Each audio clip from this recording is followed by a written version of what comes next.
News state के खास कार्यक्रम जनता बोल में आपका स्वागत है। आज हम मौजूद हैं राजधानी भोपाल के उपनगर बैरागढ़ में और आज जनता से जानेंगे कि जो सरकार उनसे वादे करती है मूलभूत सुविधाओं की, वो किस स्तर तक जो है धरातल पर उतरती है, वहीं क्या क्या समस्याएं उन्हें होती हैं। आज हम बैरागढ़ में मौजूद हैं और ये पूरी जनता जो है आज खड़ी हुई है और मूलभूत सुविधाओं की बात करेंगे। जी, आपका नाम बताइए। अशोक महारन। क्या लगता है क्या होनी चाहिए मूलभूत सुविधाएं जिससे सबसे ज़्यादा परेशानी आपको लग रही है? देखिए, भोपाल शहर के आसपास चाहे ग्रामीण क्षेत्र हो चाहे शहर हो, बराबर लाइट 6-6, 7-7 घंटे जा रही है, जिससे बूढ़े बच्चे वो बीमार लोगों को काफ़ी असुविधा हो रही है। और कुछ अवैध कॉलोनियाँ जो बन चुकी हैं प्रशासन काल के दौरान, जिन्होंने ध्यान नहीं दिया, उन कॉलोनी वालों ने अपनी कॉलोनी में मकान तो बना लिए पर उनको लाइट के कनेक्शन नहीं मिल रहे हैं, लाइटें नहीं मिल रही, अगर मिल भी रही तो बहुत डिम लाइटें आ रही है। वो बार बार और कई स्थानों पे अभी पानी की व्यवस्था सरकार नहीं कर पाई है, तो वो अपने खुद के स्वयं के ट्यूबवेल से पानी घरों में उपयोग करते हैं, तो वो पानी से भी वंचित हो रहा है। बिजली समस्या आप बता रहे हैं कि 20 साल से जो है सरकार काबिज है, लेकिन बिजली की इतनी बड़ी समस्या आज तक उसका सॉल्यूशन नहीं मिल पाया, आज तक उसका सुधार नहीं मिल पाया, क्या कारण है? देखिए, सरकार योजना बनाती जब भी बरसात के पहले और गर्मी के दौरान, ये दो मेंटेनेंस के नाम से काम करती है, जिसमें लाखों करोड़ों रुपए का बजट आता है। जिस कहीं लाइन का तार अगर लटक रहे हैं तो उनको सुधारना, खंभे अगर टूटे तो उनको सुधारना, कहीं जगह पेड़ काटना, मेंटेनेंस के नाम से डीपीओ के ढक्कन लगाना, इस तरह का एक बजट शासन की तरफ से होता है। और इस कार्य को कम से कम ये 3 महीने लगातार करते हैं। और इस बार तो संतनगर के आसपास हमने देखा कि 1 साल से लगातार मेंटेनेंस का काम कर रही सर ये बिजली कंपनी, पर आज भी मेंटेनेंस नहीं है। हर 10 दिन में घंटों लाइटें जा रही। मेंटेनेंस के नाम पर पैसा भी लिया जाता है, हर उपभोक्ता से पैसा लिया जाता है, तो वो पैसा आखिर जाता कहाँ है? भ्रष्टाचार की बलि चढ़ रहा है। शासन इस ओर ध्यान ही नहीं दे रहा है। जो वर्तमान में अधिकारी कर्मचारी मौजूद हैं, ये सिर्फ अपनी जेब भरना, शासन की वाहवाही करने में व्यस्त है। जनता की दुख की तरफ कोई ध्यान नहीं है। जनता बहुत परेशान है। बिल्कुल, कहीं ना कहीं जनता की जो है परेशानियां साफ देखी जा रही हैं। वहीं अगर हम बात कहें बैरागढ़ कला की, जहां पर लगातार बिजली की समस्या बनी हुई है, आइए जानते हैं। सर, आपका नाम बताइए। देखिए, मेरा नाम विवेक शर्मा है। क्या लगता है बैरागढ़ कला में वोल्टेज की जो सबसे बड़ी एक समस्या चल रही है, क्या लगता है? देखिए, कॉलोनाइजर द्वारा अवैध कॉलोनियाँ तो काट दी गई हैं और उसमें लोगों ने प्लाट भी ले लिए हैं, ठीक है, और सबको परमानेंट मीटर बिजली विभाग ने दिए। लेकिन बिजली की समस्या, अब वोल्टेज की बड़ी समस्या आ रही है। जब बिजली विभाग को इसकी शिकायत करते हो तो बिजली विभाग वालों का कहना होता है कि अवैध कॉलोनियाँ हैं। जब अवैध कॉलोनियाँ हैं तो आपने परमानेंट मीटर क्यों दिए?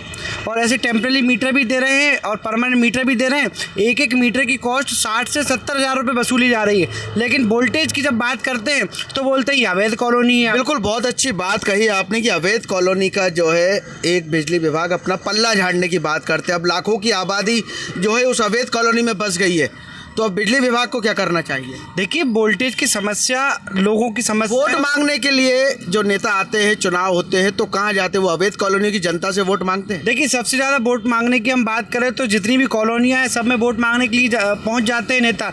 लेकिन जब उनसे बात की जाती है कि मूलभूत सुविधाओं की, कि बिजली पानी की व्यवस्था करिए, तो बोले ये अवैध कॉलोनी है। तो सबसे बड़ी समस्या पूरे भोपाल के आसपास जितनी कॉलोनी सब में यही आ रही है। सरकार अवैध कॉलोनी पर रोक लगाने की बात करती है और नेताओं के लोग कॉलोनियाँ काट देते हैं और कॉलोनियाँ कट जाती हैं। फिर बिजली की समस्या फिर होती है, फिर उनसे यही बात करते हैं कि बिजली की समस्या हो रही है, बोले अवैध कॉलोनी है। भाई, अवैध कॉलोनी है तो वहाँ हम लोग टैक्स भरते हैं, बिजली का बिल भरते हैं। परमानेंट मीटर के लिए 70 से 80 हज़ार रुपये में मीटर लगा रहे हो आप, तो बिजली की समस्या दूर करनी चाहिए। लेकिन इस पर ध्यान नहीं दे रहे हैं। माननीय मंत्री, ऊर्जा मंत्री प्रद्युम्न सिंह तोमर लगातार जाते हैं, बिजली विभाग के लोगों के घर जाते हैं। हाँ, बिजली कोई समस्या नहीं है, बस तरीके के देखने को मिला, लेकिन अधिकारी सुनने को किसी की तैयार नहीं है और ना काम करने के लिए तैयार है। मतलब अवैध कॉलोनी का हवाला देकर अपनी बात को खत्म करना चाहते हैं, मान ले अपन। देखिए, निश्चित तौर पर उन्होंने साफ कहा है कि मंत्री जी ने कहा है कि अवैध कॉलोनियाँ जो हैं वहाँ मीटर नहीं लगेंगे। जब वहाँ मीटर नहीं लगेंगे तो 60 से 70 हज़ार में मीटर क्यों लगा रहे हो आप? जब लगने ही नहीं है मीटर, उसके बाद आप 60-70 मीटर लगा रहे हो। जब बिजली वोल्टेज की समस्या आती है तो बोले ये अवैध कॉलोनी, यहाँ पर तो अवैध कॉलोनी बनने से पहले यदि इस पर रोक लगा दी जाती तो कुछ फैसला लिया जा सकता है, लेकिन अवैध कॉलोनी कट गई, लाखों की जो है आबादी वहाँ पर बस गई, उसके बाद अवैध कॉलोनी। देखिए बिल्कुल पूरी कॉलोनी भरा चुकी है, सभी लोग रह रहे हैं, टैक्स दे रहे हैं, बिजली पानी की समस्या है, सीवेज अब लग चुकी है, लेकिन सिर्फ एक बिजली की समस्या है जो अभी दूर नहीं हो पा रही है, जिसको केवल अवैध कॉलोनी कर करके अपना बिजली अधिकारी पल्ला झाड़ रहे हैं भाई। बिल्कुल, कहीं ना कहीं अगर हम बात करें तो पल्ला झाड़ते जो है नज़र आ रहे हैं हमारे साथ। और क्या लगता है दादा, बिजली आ रही है समय पे? नहीं, बिजली नहीं आ रही है और बहुत परेशानी हो रही है। लगभग कितने घंटे जाती है बिजली अगर बात करें तो? दिन में 6-7 बार वो जाती है। बिल्कुल 6-7 बार बिजली जाती है। क्या लगता है संत नगर में बिजली की व्यवस्था कैसी है? संत नगर में जो आज हम देखें तो बिजली की व्यवस्था बदतर से बदतर है। आज हमने पहली बार देखा है सब 7-7 और 8-8 घंटे कभी बिजली जाना। मतलब ग्रामीण क्षेत्रों से हम उसकी तुलना करें तो ग्रामीण क्षेत्रों से बुरे हाल आज हमारे इस नगर के हैं। राजधानी भोपाल का उपनगर कहा जाता है, काफ़ी विकास, क्योंकि मध्य प्रदेश में बोलते हैं कि कपड़ा व्यवसाय जो है सबसे बड़ा संत नगर में। व्यवस्थाओं की बात करें, तमाम जो है नेता वादे करते, क्या लगता है? व्यापार के क्षेत्र में देखें तो जितना टैक्स सरकार को यहाँ से मिलता है वो कहीं से नहीं मिलता। उसके बाद भी यहाँ पर जो बिजली के नाम पर उन्होंने ठगी मचा के रखी है, लूट मचा के रखी है कि बिजली बार बार जाना, बार बार आना। और इस प्रकार आज हम डीपीयाँ देखें बेड़ागढ़ संत नगर की, तो जो 50 साल पूर्व में डीपीयाँ लगी हुई थी, ट्रांसफार्मर लगे हुए थे, आज तक उनमें किसी प्रकार का बदलाव नहीं हुआ, न उन्हें चेंज किया गया। यानी आखिर इतना पैसा जो सरकार से बजट के रूप में आता है वो कहाँ जा रहा है, किस प्रकार जा रहा है, ये एक गंभीर विषय है। तो मेंटेनेंस के नाम पर भी जो है उपभोक्ता शुल्क लिया जाता है, उसका क्या? लेते हैं ना ये लोग, हर साल में 3 बार लेते हैं मेंटेनेंस चार्ज, लेकिन कुछ भी नहीं हो पा रहा मेंटेनेंस। साल में 3-4 बार? हाँ। लेकिन उसका कोई धरातल पर कुछ नहीं होता। 24 घंटे की माने तो 24 घंटे में कितनी बार लाइट जाती है? लाइट 24 घंटे में हम लोगों को मिलती है 15-16 घंटे। अच्छा। और वोल्टेज की बात करें तो वोल्टेज कभी ज़्यादा कभी कम, ज़्यादा हो जाता, फॉल्ट हो जाता है, कम है तो बदलती नहीं है। बिल्कुल, कहीं ना कहीं वोल्टेज की प्रॉब्लम भी बड़ी हुई है। बिजली की समस्या पे अपन बात कर रहे हैं तो 24 घंटे में कितनी बार बिजली आती जाती है? 24 घंटे में लगभग ये मान लीजिए कम से कम 3-4 बार बिल चली जाती है। तो उससे परेशानियां तो होती होंगी कहीं? परेशानी काफ़ी होती है। और बिल कितना आता है अगर मध्यम बिल की बात करें तो? बिल तो हमारा लगभग ये मान लीजिए 2,500-3 हज़ार बिल आता है हमारा। और पहले कितना आता था अगर पहले पुराने समय की बात करें? पुराने समय में हमारा बिल लगभग 250, 300, 400 रुपये आता था। तो 250-300 बिल आने के बाद 2,500-3 हज़ार, और बिजली की जो है आवक नहीं, बिजली की व्यवस्था नहीं, क्या मानते हैं आप इसको? बिजली का तो मतलब ये कि मतलब मनमानी वसूली कर रहे हैं वो लोग जी। तो कहीं ना कहीं खुश हैं, बिजली व्यवस्था से खुश हैं? नहीं, बिल्कुल नहीं। बिल्कुल, देखिए अगर बिजली की बात करें तो कोई भी कुछ खुश नहीं है। डीपीओ की अगर बात करें तो कई ढक्कन खुले हुए हैं, उपभोक्ता शुल्क जो है वसूलते हैं। जब आप बिल भरते हैं तब उसका एक मेंटेनेंस के नाम पर भी उसकी जो है एक फ़ीस ली जाती है।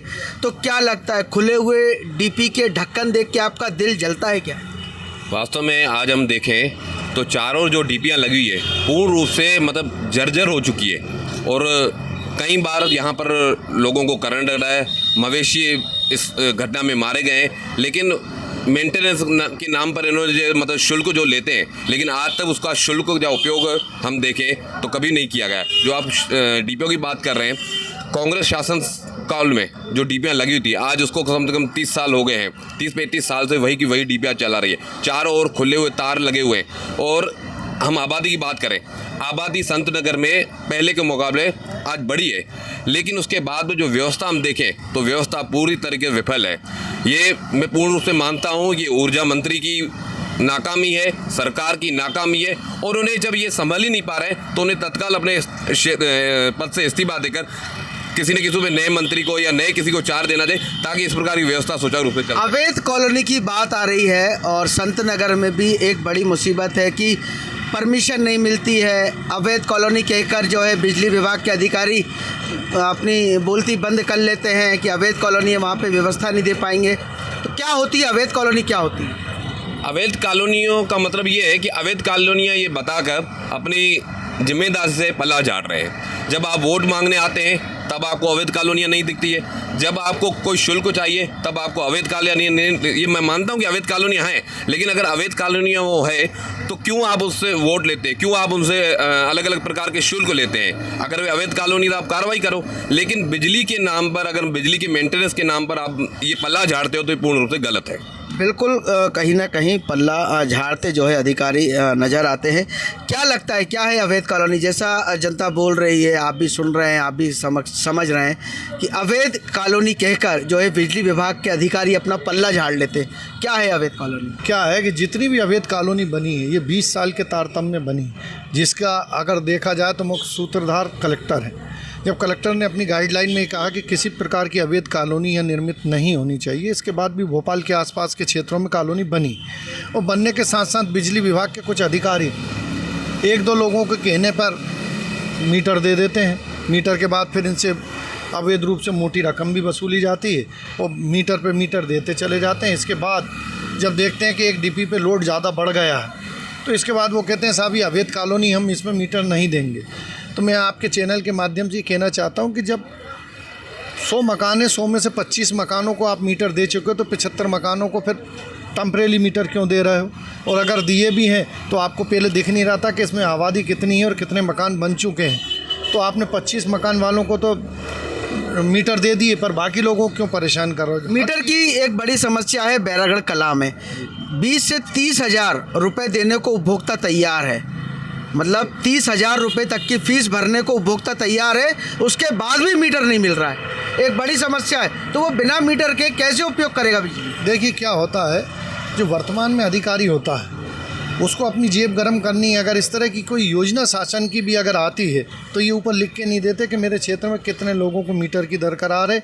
इसका एक पैनल होता है कि भाई आपके खपत कितनी हो रही, तो वो क्षेत्र की जानकारी स्थानीय इंजीनियर को देना चाहिए। तो ये अपनी जेब भरने के लिए ऊपर तक खबर नहीं जाती, मेंटेनेंस के नाम पर भी ये लोग अपनी जेब भर रहे हैं। तो इस तरह की जनता को परेशान करने का काम ये अधिकारी मिली भगत करके कर रहे हैं और इन पे कार्रवाई भी होनी चाहिए कि जब आप देख रहे हो कि 70-70, 40-40, 50-50 हज़ार रुपये लेकर आप मीटर लगा रहे हो, वो गरीब जनता कहाँ से लाएगी पैसा? कैसे भी करके उसने एक प्लाट ख़रीदा, उसको ये जानकारी नहीं थी कि अवैध कॉलोनी, उसने मकान बना लिया। देखिए सबसे बड़ी बात है कि सस्ते प्लॉट के लिए जनता भागती है, क्योंकि अब इतनी कमाइयाँ नहीं बची हैं। कोरोना काल के बाद जो है मेरे हिसाब से आदमी टूट गया है। तो 4, 4.5, 5 लाख में उसको आसानी से प्लॉट मिल जाता है, तो 10-15 लाख में उसका घर बन जाता है। तो कहीं ना कहीं इसलिए जो ग्राहक है वो अवैध की तरफ भागते हैं, क्योंकि शायद TNCP town and country planning के अनुसार जो प्लाट आते हैं वो खरीदने की उनकी हैसियत नहीं है, सीधी बात बोले। देखिए क्या है, सबका साथ सबका विकास। मोहन सरकार से लेकर मोदी सरकार यही जनता में घोषणा करती, बड़े बड़े मंचों से घोषणा करती, पर नीचे की नीति कोई नहीं बना रहा। बिल्कुल कहीं ना कहीं साफ कहना है कि लूटा जा रहा है। क्या लगता है, बिजली की समस्या पे हम बात कर रहे हैं, कितनी बिजली समस्या है संत नगर बैरागढ़ में? बहुत समस्या है बिजली की।